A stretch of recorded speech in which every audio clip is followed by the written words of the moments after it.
YS షర్మిలపై YS Bharathi Reddy game షురూ చేశారా? Tadepalli palace వేదికగా చేసుకొని వైఎస్ భారతిరెడ్డి వైఎస్ షర్మిలపై రోజుకో స్కెచ్ చేసేందుకు సిద్ధమవుతున్నారా అంటే అవుననే సమాధానం ఇస్తున్నారు కొంతమంది రాజకీయ విశ్లేషకులు. ఇక ఇదే అంశానికి సంబంధించి మనతో మాట్లాడేందుకు ప్రముఖ రాజకీయ విశ్లేషకులు, ప్రముఖ సీనియర్ జర్నలిస్ట్ సిఎస్ రావు గారు మనతో ఉన్నారు. ఆయనతో మాట్లాడదాం. Sir hi sir. Hello Krishna. Sir, YS Sharmila Congress పార్టీలో చేరిన నేపథ్యంలో వైఎస్ షర్మిల గారి వ్యక్తిత్వాన్ని, అలాగే వైఎస్ షర్మిల గారికి వ్యతిరేకంగా సాక్షి ఛానల్లో, సాక్షి పేపర్లో వరుస కథనాలు వెలువడేలాగా ప్లాన్ చేయమంటూ కూడా భారతిరెడ్డి సాక్షికి సంబంధించినటువంటి కొంతమంది ఎంప్లాయీస్కి ఆదేశాలు జారీ చేశారంటూ కూడా ఒక వార్త సోషల్ మీడియాలో చక్కర్లు కొడుతూ ఉంది. ఏంటి సార్, నిజంగానే వైఎస్ భారతిరెడ్డి సాక్షి ఎంప్లాయీస్కి ఆ రకంగా ఆదేశాలు జారీ చేశారా? ఈ వార్తలో వాస్తవం ఉందా అంటే ఏం చెప్తారు? వాస్తవం ఉందంటే ఇప్పుడు సోషల్ మీడియా వేదికగా జరుగుకుని బ్రదర్ అనిల్ మీద జరుగుతున్నటువంటి వ్యతిరేక ప్రచారం ఏదైతే ఉందో అది YSR Congress party social media already start చేసింది బ్రదర్ అనిల్ మీద. సో కాబట్టి రాబోయేటువంటి రోజుల్లో మరింత తీవ్రంగా ఈ వ్యతిరేకమైనటువంటి వార్తలను ఫేస్ చేయాల్సి వస్తుంది బ్రదర్ అనిల్ కానీ లేదా షర్మిల కానీ. ఇప్పుడు రాబోయేటువంటి రోజుల్లో పేపర్లో కూడా అదే వస్తుంది. కేవలం సాక్షి పేపర్లోనే కాదు, సాక్షి పేపర్, సాక్షి ఛానల్ అనేది అది ప్యూర్గా అందరికీ తెలిసినటువంటి విషయమే. వైఎస్ఆర్ కాంగ్రెస్ పార్టీకి సంబంధించినటువంటి మీడియా అది కాకుండా పరోక్షంగా జగన్మోహన్ రెడ్డికి ఉన్నటువంటి మేజర్ మీడియా, ఒక బలమైనటువంటి మీడియా ఉంది, తెలుగు మీడియా. తెలుగు మీడియాలో నీకు మొత్తం 80% జగన్మోహన్ రెడ్డికే ఉంది. సో తెలుగు మీడియాలో ఉండేటువంటి ఛానల్స్, పెద్ద ఛానల్స్ ఏదైతే ఇండియా వైడ్ నెట్వర్క్ కలిగినటువంటి ఛానల్స్ ఉన్నాయో అవి జగన్మోహన్ రెడ్డికి మద్దతుగా ఉన్నాయి. సో మెగా కృష్ణారెడ్డికి సంబంధించినటువంటి పార్ట్నర్గా ఉన్నటువంటి ఛానల్స్ ఏవైతే ఉన్నాయో అవి జగన్మోహన్ రెడ్డికి మద్దతు పలుకుతున్నాయి. అలాగే నిమ్మగడ్డ ప్రసాద్కి సంబంధించినటువంటి భాగస్వామ్యం ఉన్నటువంటి ఛానల్స్ అవి జగన్మోహన్ రెడ్డికి మద్దతు పలుకుతున్నాయి. సో అవి ఇప్పుడు వాస్తవంగా జగన్మోహన్ రెడ్డికి తెలుగు మీడియాలో 80% ఆయనకే మద్దతు ఉన్నాయి. ఆయనకు సంబంధించినటువంటి వాళ్ళకి, ఆయన స్నేహితులకు సంబంధించినటువంటి వాళ్ళ ఆధీనంలోనే ఉన్నాయి. సో అవి ఖచ్చితంగా వాళ్ళకే సపోర్ట్ చేస్తాయి. వైఎస్ఆర్ కాంగ్రెస్ పార్టీ సపోర్ట్ చేస్తాయి, జగన్మోహన్ రెడ్డి సపోర్ట్ చేస్తాయి. అట్ ద సేమ్ టైం వాళ్ళు ఎవరు మీద వ్యతిరేకంగా వార్తలు రాయమంటే ఆ వార్తలు రాసేటువంటి అవకాశం ఉంది. ఇప్పుడు షర్మిల కాంగ్రెస్ పార్టీలో జాయిన్ అయ్యారు. షర్మిల కాంగ్రెస్ పార్టీలో జాయిన్ అయ్యారు కాబట్టి నష్టం ఎవరికి? వైఎస్ఆర్ కాంగ్రెస్ పార్టీకి అనేది వినిపిస్తుంది. నష్టం వైఎస్ఆర్ కాంగ్రెస్ పార్టీకి అని అంటే పూర్వపు Congress party vote bank YSR Congress party దగ్గర ఉంది అనేది సర్వత్రా వినిపిస్తుంది. అలాగే పూర్వపు వైఎస్ఆర్ కాంగ్రెస్ పార్టీలో ఉండే లీడర్లు ఎక్కువ మంది వైఎస్ఆర్ కాంగ్రెస్ పార్టీలో ఉన్నారు.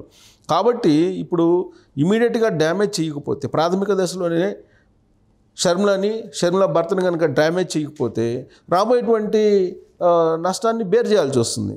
కాబట్టి వాళ్ళని ఆదిలోనే డ్యామేజ్ చేస్తే రాజకీయంగా నష్టం జరగకుండా ఉంటుందని చెప్పేసి అనుకోవచ్చు వాళ్ళు. సో రాజకీయ ప్రత్యర్థులుగా మేము చూస్తాము, ఎవరినైనా సరే, షర్మిల అయినా సరే, ఎవరినైనా సరే అని చెప్పి అంటున్నారు కదా. ఇప్పుడు ప్రత్యర్థి పార్టీలో ఉన్నప్పుడు ఖచ్చితంగా మేము ప్రత్యర్థులుగానే చూస్తాం అని చెప్పి సజ్జల రామకృష్ణారెడ్డి చెప్తున్నాడు. సో వైఎస్ఆర్ కాంగ్రెస్ పార్టీ వాళ్ళందరూ చెప్తున్నారు కదా. కాబట్టి ప్రత్యర్థులుగా చూస్తున్నాము అన్నప్పుడే దాని అర్థం ఏంటి? ఖచ్చితంగా వ్యతిరేకమైనటువంటి వార్తలను మేము ఇస్తాము అని చెప్పి ఇండైరెక్ట్గా.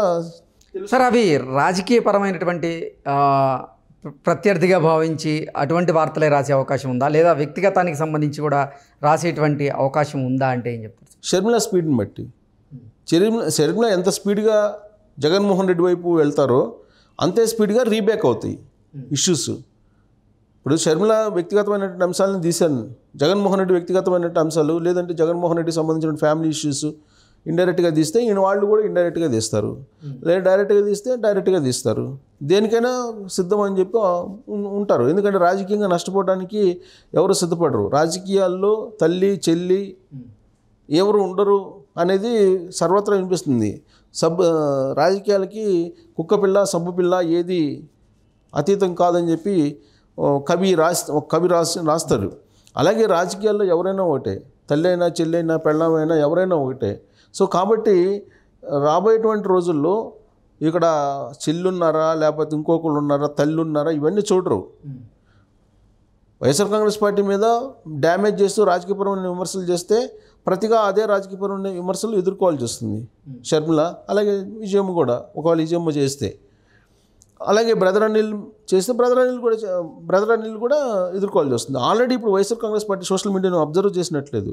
YSR Congress party social media observe చేస్తే నిన్నటి నుంచి బ్రదర్ అనిల్ మీద వ్యతిరేకమైనటువంటి న్యూస్ వస్తూ ఉంది. ఎలా వస్తుంది? సోనియా గాంధీని పట్టుకొని పీస్ మిషన్ని క్లోజ్ చేసేసారు, అప్పుడు కేఏపాల్ నాశనం చేసి పైకి వచ్చాడు బ్రదర్ అనిల్. సో ఇప్పుడు అని చెప్పి ఇప్పుడు బ్రదర్ అనిల్ వ్యవహారం మొత్తం బయట పెడుతున్నారు. సో బ్రదర్ అనిల్ చేసేటువంటి కార్యక్రమాలన్నీ కూడా బయట పెడుతున్నారు. పైగా షర్మిలాకు సంబంధించినటువంటి వ్యక్తిగతమైనటువంటి విషయాలను కూడా కోట్ చేశారు. నేను చెప్పను కానీ అవి ఇప్పుడు సోషల్ మీడియాలో వైఎస్ఆర్ కాంగ్రెస్ పార్టీ సోషల్ మీడియాకు సంబంధించినటువంటి కొంతమంది వ్యక్తులు షర్మిల ఏదో ప్రేమ వివాహం తొలి రోజుల్లో ఉంది అనేది కూడా మెన్షన్ చేశారు కొంతమంది.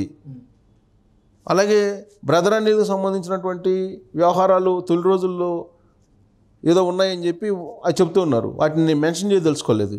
సో వైఎస్ఆర్ కాంగ్రెస్ పార్టీకి సంబంధించిన సోషల్ మీడియాలో ప్రైవేట్ జీవితాలకు కూడా ఎంటర్ అవుతున్నారు. సో ప్రైవేట్ జీవితాలకు కూడా ఎంటర్ అవుతున్నారు బ్రదర్ అనిల్ అలాగే షర్మిల జీవితాల్లో అంటే రాబోయేటువంటి రోజుల్లో ఖచ్చితంగా ముప్పేట దాడి వీళ్ళ మీద ఉండేటువంటి అవకాశం ఉంది. తాడేపల్లి బేస్ చేసుకొని భారతిరెడ్డి ఆధ్వర్యంలోనే సాక్షి నడుస్తుంది. భారతిరెడ్డి ఏం చెప్తే అది జరుగుతుంది అక్కడ ఖచ్చితంగా. ప్లస్ ఓన్లీ సాక్షి మీడియాలోనే కాదు, వైఎస్ఆర్ కాంగ్రెస్ పార్టీకి ఉన్నటువంటి బలమైనటువంటి మీడియా ఏదైతే ఉందో ఆ మీడియా మొత్తం కూడా ఇప్పుడు షర్మిలాకి అలాగే బ్రదర్ అనిల్కి వ్యతిరేకంగా ఖచ్చితంగా న్యూస్ని వండి వార్చేటువంటి అవకాశాలు ఉంటాయి, డెఫినెట్గా ఉంటాయి. అసలు లేకపోవడం అంటూ ఉండదు. ప్లస్ భారతిరెడ్డి గురించి తెలిసినటువంటి వాళ్ళు చెప్పేది ఏంటంటే ఒకసారి టార్గెట్ చేశారంటే వదలరు అనేటువంటి అభిప్రాయం వ్యక్తం చేస్తూ ఉంటారు ఆవిడ గురించి తెలిసినటువంటి వాళ్ళు. ప్లస్ అసలు ఇప్పుడు వైఎస్ కుటుంబంలో డిస్ప్యూట్స్ రావడానికి కారణమే భారతిరెడ్డి అని చెప్పి ఒకవైపు ప్రచారం జరుగుతుంది కదా, ఇప్పటికే ప్రచారం జరుగుతుంది. సరే అది పాపమా పుణ్యమా ప్రమేయం ఉందా లేదనేది మనకు తెలియదు, బట్ జరుగుతున్నటువంటి ప్రచారం అది. సో భారతిరెడ్డి ఒకవేళ జైలుకి వెళ్తే జగన్మోహన్ రెడ్డి సీఎం అవుతారు ఆవిడ అని చెప్పి ఒక మూమెంట్లో టాక్ వచ్చింది. అందుకే జగన్మోహన్ రెడ్డి జైలుకి వెళ్తే సీఎం కావడానికి అవకాశం లేకుండానే షర్మిలను బయటికి పంపించారు. షర్మిలనికి ఎంపీ కానీ ఎమ్మెల్యే కానీ కాకుండా అడ్డుకోవడానికి కారణమే అది అనేటువంటిది కూడా వినిపిస్తుంది. సో ఆమెకేదో ట్రైనింగ్ ఇచ్చారు భారతిరెడ్డికి, రాజకీయంగా ట్రైనింగ్ కూడా నడుస్తుంది ఇంటర్నల్గా అనేది కూడా ఉన్నాయి, రకరకాల ప్రచారం అయితే ఉంది. సో ఈ క్రమంలో షర్మిలని రాజకీయంగా అడుగడుగునా నష్టపరిచేటువంటి ప్రయత్నమే భారతిరెడ్డి చేస్తారు. ఓకే, అసలు షర్మిల గారికి జగన్మోహన్ రెడ్డి గారికి మధ్య గొడవ కేవలం ఆస్తికి సంబంధించినటువంటి అంశం మీదే. సో ఆ షర్మిల మనస్తత్వం ఇది, షర్మిల వ్యక్తిత్వం ఇది అంటూ కూడా ఈ సాక్షి పేపర్లో కానీ సాక్షి ఛానల్లో కానీ కథనాలు వెలువడే అవకాశం ఉందా? ఆస్తికి సంబంధించి ఆస్తి మీదే గొడవ పెట్టుకుంది సొంత అన్నతో ఈవిడ అనేటువంటి ఉద్దేశంతో వాళ్ళు ఆ కథనాలు సృష్టించేటువంటి అవకాశం ఉందా రానున్న రోజుల్లో? అంటే ఇప్పుడు ఆల్రెడీ సృష్టిస్తున్నారు కదా, ప్రైవేట్ జీవితంలోకి వెళ్ళారు కొంతమంది. ఆల్రెడీ కొన్ని వెబ్సైట్లు ఏవైతే ఉన్నాయో వైఎస్ఆర్ కాంగ్రెస్ పార్టీకి అనుకూలంగా ఆ వెబ్సైట్లో రాస్తూ ఉన్నారు. అన్నని రోడ్డును పడేసేటువంటి చెల్లెలు ఏ నైతికత ఉంది ఆవిడికి అనేటువంటి యాంగిల్లో ప్రొజెక్ట్ చేస్తున్నారు కదా. ఆల్రెడీ స్టార్ట్ అయింది ఆ మీద. సో స్టార్ట్ అయినప్పుడు ఇంకా మనం చాలా చూడాల్సి ఉంటుంది రాబోయే రోజులు. ఉధృతంగా వచ్చే అవకాశం ఉందంట. చాలా మనం చూడబోతున్నాం. వాళ్ళ వ్యక్తిగతమైన జీవితాలు కూడా బయటికి తీసుకొచ్చేటువంటి అవకాశం ఉంది. సో ఆల్రెడీ స్టార్ట్ చేశారు వైఎస్ఆర్ కాంగ్రెస్ పార్టీ, స్టార్ట్ చేశారు కాబట్టి ఇంకా ఎంత దూరం వెళ్తారు అనేది కూడా మనం ఆసక్తికరంగా చూడాలి. ఎందుకంటే ఇప్పుడు ఆల్రెడీ ఏం చెప్తున్నారు, అన్న ఆస్తి కోసం అన్ననే రోడ్డును పడేసింది చెల్లెలు అనేటువంటి యాంగిల్లో ఇప్పుడు తీస్తున్నారు.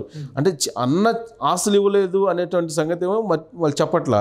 వాళ్ళ యాంగిల్ ఏ ప్రాజెక్ట్ చేస్తున్నారు, కేవలం ఆస్తి కోసం అన్ననే రోడ్డును పడేసింది అని చెప్పి ఇదేమి న్యాయం? వ్యక్తిత్వం ఇదేనా వైఎస్ ఫ్యామిలీ అని, వైఎస్ రాజశేఖర రెడ్డి ఇచ్చిన సందేశం ఇదేనా అని చెప్పి రాజశేఖర రెడ్డి సంతోషపడుతున్నాడు అంటే ఎక్కడ సంతోషపడతాడు అంటే కాంగ్రెస్ పార్టీలో చేరినప్పుడు రాజశేఖర రెడ్డి ఎక్కడున్నా కానీ సంతోషపడతాడు ఇప్పుడు అని వ్యాఖ్య చేశారు ఆవిడ. ఎలా సంతోషపడతాడు రాజశేఖర రెడ్డి? కొడుకుని ఇబ్బంది పెట్టారు అసలు కాంగ్రెస్ పార్టీ వాళ్ళు, కొడుకుని ఇబ్బంది పెట్టారు కాంగ్రెస్ పార్టీ వాళ్ళు. అలాంటి కాంగ్రెస్ పార్టీలో చేరి ఆడపోయి రాజశేఖర రెడ్డి సంతోషపడతాడని ఎలా అంటావు నువ్వు?